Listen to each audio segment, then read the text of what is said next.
Hello everybody, welcome to the channel, or welcome back if you have been here before. Today we are going to be talking about the films, the upcoming releases in 2025 that I am the most excited about, or that I am excited about, because I'm not excited about every film that is going to be released this year, and there are a couple that I am really looking forward to seeing once they are released. I'm going to go in order of months, so starting from April all the way up to December this year, in chronological order. Before we go into that though, I do just want to mention one film that is technically already released, so it's not technically my anticipated release, but I am very excited to see it, and I have been anticipating this film since I saw the trailer a couple of months ago, and I think it looks really good and I am excited to watch it. So the first film that is already out is Audrey's Children, starring Natalie Dormer.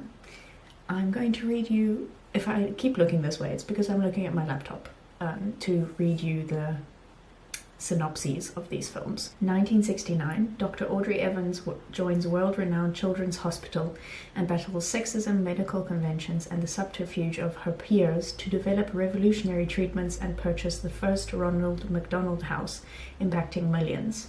So this is the basically true story of Dr. Audrey Evans, who was, I think, one of the founding members of the Ronald McDonald Children's, I think it's Children's Hospitals in the US, if I'm not mistaken. And so this is her backstory. Then getting into the films that are not released yet. First of all, in April, actually today, as I'm recording this film, as I'm recording this video, this film has been released today. It is Drop, starring Megan Fahey, Brandon Sklenar, and Violet Bean. I've only ever heard of Megan Fahey. I haven't heard of the other two people, but they look familiar. So, it says, a widowed mother's first date in years takes a terrifying turn when she's bombarded with anonymous threatening messages on her phone during the upscale dinner, leaving her questioning if her charming date is behind the harassment. So this is a thriller, and it feels a little bit like a whodunit kind of murder mystery, or at least that's what the trailer makes it seem like. I don't think anybody actually dies in this film, or at least none of the main characters die. So yes, this is not necessarily the type of film I normally watch, but it seemed like a really interesting film. I mean, I do kind of watch films in this genre, but this specific film is not something I would normally go for, but the trailer looked really good. And also, I'm gonna not lie to you, the what do they call it? The cover art. I can't think of the right word right now. The poster, the film poster, is what actually drew me in the first place. And then I read the synopsis to watch the trailer, and it looks really interesting. So, next up, being released in May, is The Phoenician Scheme, which is a Wes Anderson film. I'm not Wes Anderson's biggest fan. The films of his that I have seen in the past, I haven't enjoyed. So I was taking this with a heavy dose of salt, not just a grain, like maybe 5 tablespoons of salt, when I heard about this film and watched the trailer and everything, because I'm very skeptical of Wes Anderson films, because usually I don't like them. I haven't seen all of his films, obviously, because I don't usually enjoy them, but there are a couple of his films that I still want to see, despite not having enjoyed the other ones. And this is one of them, because this one, from the trailer, honestly just looks like camp. And so stupidly ridiculous that it is funny. And I was actually laughing while watching the trailer, which is a good thing for me. Usually if I laugh while watching the trailer, it means that I might, or that I'm more likely to enjoy the film, if it's supposed to be like a comedy type thing. So yes, I'm not the biggest Wes Anderson fan, but I want to see this film. So I feel like this is classic. You don't really get much information from a Wes Anderson trailer and a Wes Anderson synopsis. This is the story of a family and a family business. That's what it says. And that's all I know about it, because you don't really get much from the trailer, to be honest with you. But what I'm also really, really excited to see is Kate Winslet's daughter stars in this film, and she looks brilliant in the trailer. So I'm really excited to see what she does in this film. Okay, then next up we have Materialists, which is an A24 film. And if you watched any of my film related videos last year, you will know that I am a sucker for an A24 film. I don't watch all of their films because not all of their films appeal to me, and I've seen some of the films that they have produced or distributed that I've seen, I have thoroughly disliked. I've really not enjoyed, but on average I enjoy the films that they make. So whenever I see that they're releasing a new film, I always go and read what it's about, and I go and watch the trailer, because generally they do stuff that I like. So this one is being released in June, and it says a matchmaker's lucrative business is complicated when she falls into a toxic love triangle that threatens her clients. And this stars Dakota Johnson, Chris Evans, and Pedro Pascal.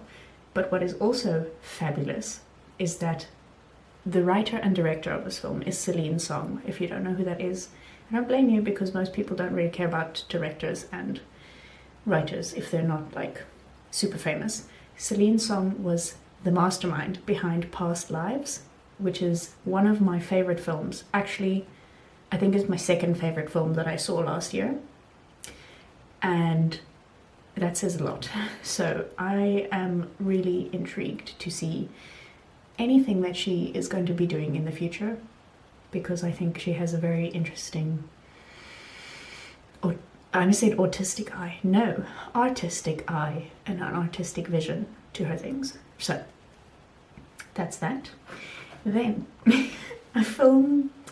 I need to take a sip of my tea because I can feel my voice deciding to abandon me. Oh my gosh, I've just seen something extra exciting about this film. So, oh gosh, the animation style does not look great though, but maybe it'll grow on me. Anyway, the next film I want to talk to you about is Smurfs. Yes, you heard that right, Smurfs. When they made the original, or the original in inverted commas, Smurfs and Smurfs 2, I think it was, back in the 2010s or whenever they made them, I watched them. I don't even know if I saw the whole Smurfs 2 film, to be honest. I know I saw the whole first one. I watched them. They were enjoyable, but not necessarily memorable.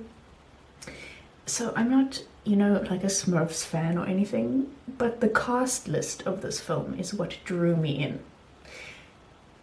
So, if you tell me that Hannah Waddingham is in anything, I will watch it just because she's in it, because I love her and I think she's brilliant.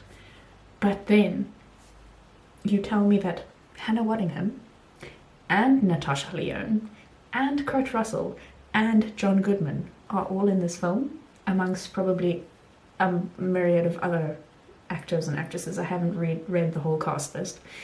And then I've just seen, as I'm looking at this film poster, that Rihanna is also in this film. How can I not want to watch it? How can I not want to see it? So yes, I'm not necessarily a Smurfs person, but for Hannah Waddingham, Natasha Lyonne, Kurt Russell, John Goodman, and Rihanna, I will watch the new Smurfs film. So, the synopsis says, when Papa Smurf is taken by evil wizard Razamel and Gargamel, Smurfette leads the Smurfs on a mission to the real world to save him. I feel like this is the same plotline as the second Smurf film. Wasn't that basically what they did in the second Smurf film, where Katy Perry was Smurfette, and they also had to go into the real world to save... Wasn't it also Papa Smurf that's... Anyway, they're always saving one of the Smurfs in the real world. I wonder if Neil Patrick Harris will be in the real world version again, because I quite enjoyed his character. As I'm thinking more about the film, I'm remembering more things. Anyway, that's that. Then, oh my gosh, Downton Abbey, the grand finale. So this one doesn't have a set release date because it isn't post-production. So it says expected release date is September 12th, 2025. It might be a little bit later. It could also be earlier, but I highly doubt it. So it probably will be in September or maybe October. Unfortunately, obviously, Maggie Smith won't be in this one. I don't think. I mean, I don't know how long ago they filmed this. But I don't think she will be in this one, which is quite sad. This makes me sad. Makes me want to cry a little bit. But I want to watch this film. The kicker here, the funny thing is, I haven't finished watching all of Downton Abbey, the series. Neither have I seen the first two films.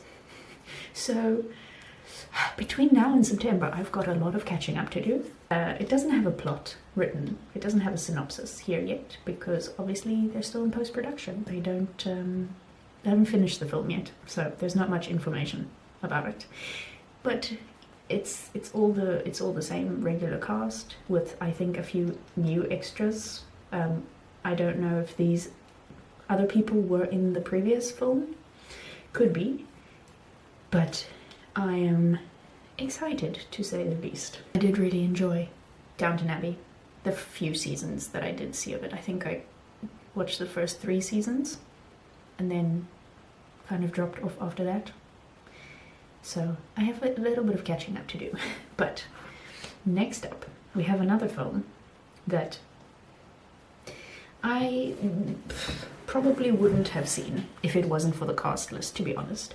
So this is, at the moment, it's just called Michael. I don't know if that's the final title or if they're going to name it something else, but it is also in post-production, so expected to be released in October 2025.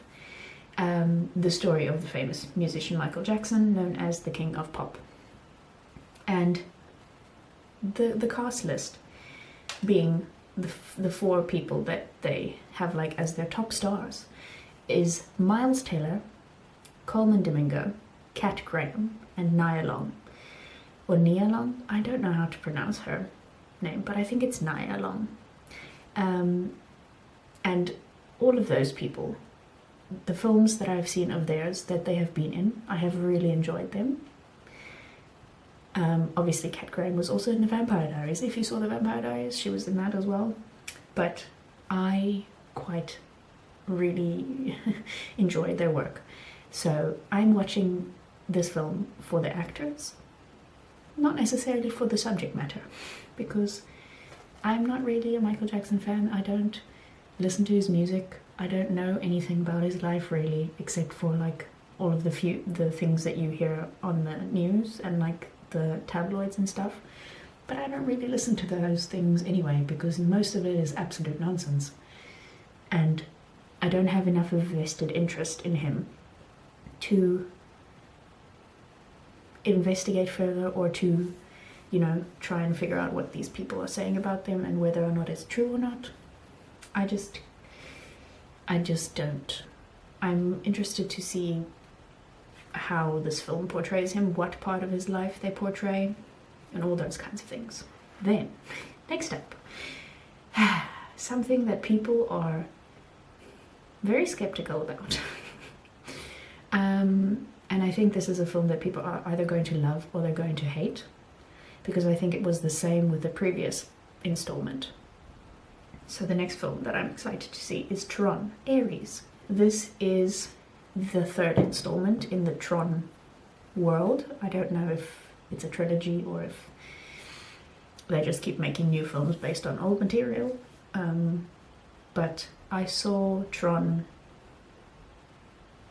I don't even remember what it was called, the second one. The one that was released in the late 2000s, was it 2010? Somewhere around there. I watched that film. I loved it. I absolutely thoroughly enjoyed it. I still listen to the soundtrack to this day because it is brilliant. I haven't seen the original film from the 70s, but I do want to watch it. It is on my list of things to watch. So maybe I will go and rewatch, or I will go and watch that one and then rewatch the 2000s one before this one is released. This one is being released in October.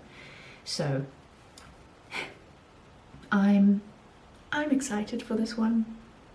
I know people are skeptical, but I am not. I'm just gonna go into it with an open mind because I don't really know what I'm supposed to expect, and I don't also exactly know why other people are skeptical.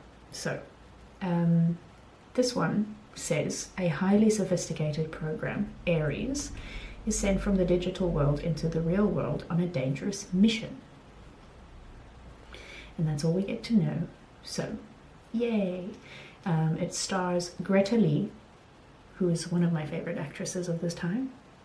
I fell in love with her on The Morning Show, then saw her in past lives. Now she's going to be in Tron. And there's other films of hers. I went and did a little bit of research on her. And there's other films of hers that she's done in the past that I would like to see. I haven't seen them yet, but I would love to. Then also there's Sarah Desjardins. Pardon my French pronunciation, I know it's not good. And Jared Leto. And a bunch of other people. So then, next up is a film that I didn't even know they were making until I saw it on the upcoming releases list on IMDb. And this one has very little information about it anywhere. Its expected release date is November 14th, 2025. It is currently in post-production. Now You See Me, Now You Don't. So it's the third installment of the Now You See Me franchise. And even IMDb says plot undisclosed. So we don't know what it's about. But we know that, or at least I know, that I loved the first two installments. I mean, obviously the first one will always be the best. The second one was good, but not as good. And this one I'm excited to see because it stars Rosamund Pike. I think she has not been in the other two. I know she was definitely not in the first one. I don't remember if she was in the second one, but I think she wasn't. So she's a new addition to the cast. And then obviously we have Woody Harrelson, Morgan Freeman. I think Jesse Eisenberg. I'm not sure if Isla Fisher will also be in this one. Yes, she will be. Daniel Radcliffe is back again, Mark Ruffalo is back again, Dave Franco is back again, so all the original cast, plus Rosamund Pike. And yeah, I can't tell you anything else about this film because nobody knows anything else about this film. But I'm really excited to see this. This is the kind of film that I love. Another animation in the form of Zootopia 2.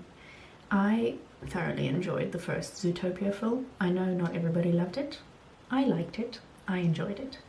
And so now that they're making a second one, I'm excited to see it. This says, brave rabbit cop Judy Hopps and her friend the fox Nick Wilde team up again to crack a new case, the most perilous and intricate of their careers.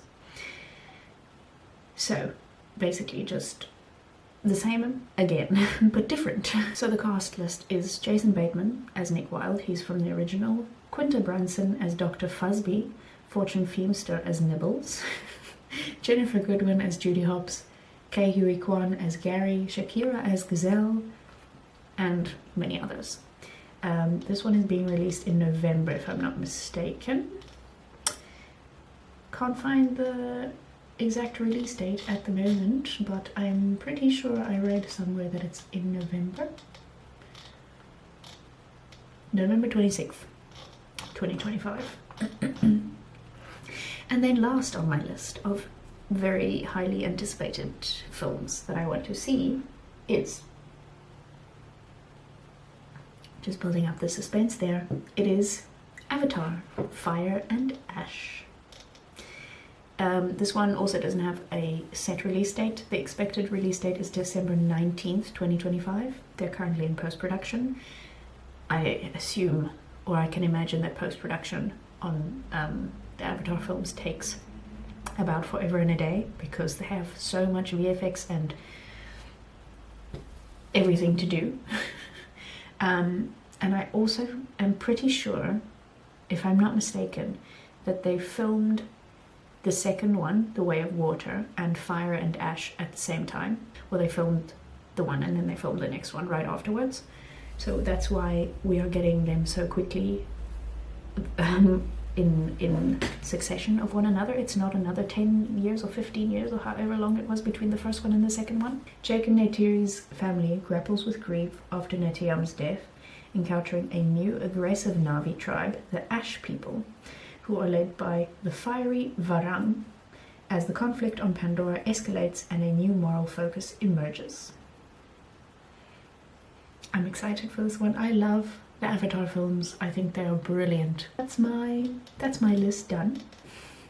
I have no more films to talk to you about, even though I could go on about films forever and forever and forever.